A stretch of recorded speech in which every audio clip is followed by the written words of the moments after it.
ओम शांति। आज 3 जुलाई 2024 है और आज का स्वमान है कि मैं मास्टर पालनहार हूँ। जैसे बाबा पालनहार हैं, हम सब की इस समय पालना श्रेष्ठ गुणों और शक्तियों से कर रहे हैं, ज्ञान और योग से कर रहे हैं। ऐसे ही पालना के संस्कार बाबा हमारे अंदर अभी भी डालते हैं, जिसका स्वरूप कि हमारा विष्णु स्वरूप, चतुर्भुज स्वरूप पूरे विश्व के पालनहार के रूप से उसका गायन और पूजन होता है।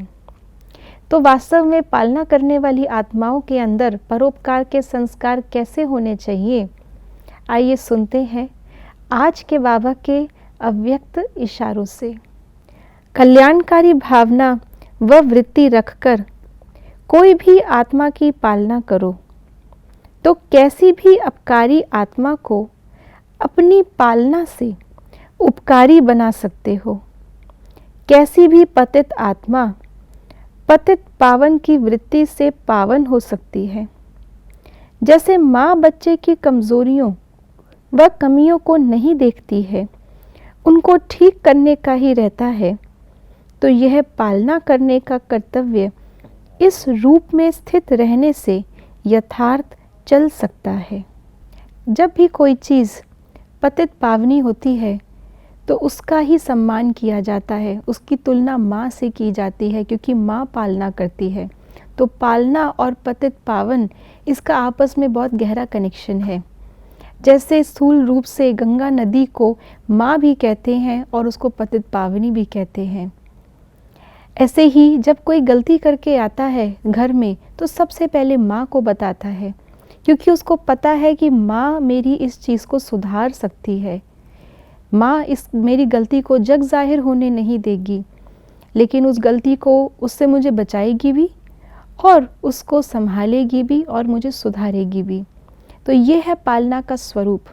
पालना का अर्थ है कि लव एंड लॉ का बैलेंस। कई बार हम सोचते हैं कि पालना करने का अर्थ है सिर्फ प्यार देना, और प्यार में कई बार हम किसी को बिगाड़ भी देते हैं, उसकी गलतियों को इतना ढक देते हैं कि वो गलतियां उसको सही लगने लगती हैं। लेकिन हम तो लव और लॉ के बैलेंस से ऐसी दुनिया बना रहे हैं जहाँ पे एक्चुअली पालना की ज़रूरत ही नहीं पड़ेगी, क्योंकि हर एक के अंदर वो लव एंड लॉ का बैलेंस अपने आप होगा, पहले से होगा। तो पालना करने का स्वरूप ये नहीं है कि हर बार गलतियों को ढकना और सुधारते ही रहना, लेकिन एक बार ऐसा सुधार देना कि उसके बाद वो बिगड़े ही ना, पालना करने की आवश्यकता ही ना पड़े।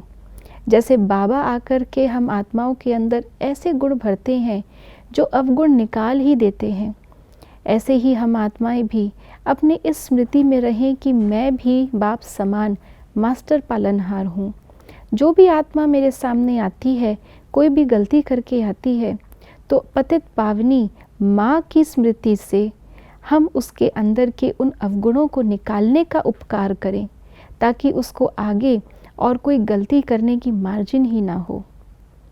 ओम शांति।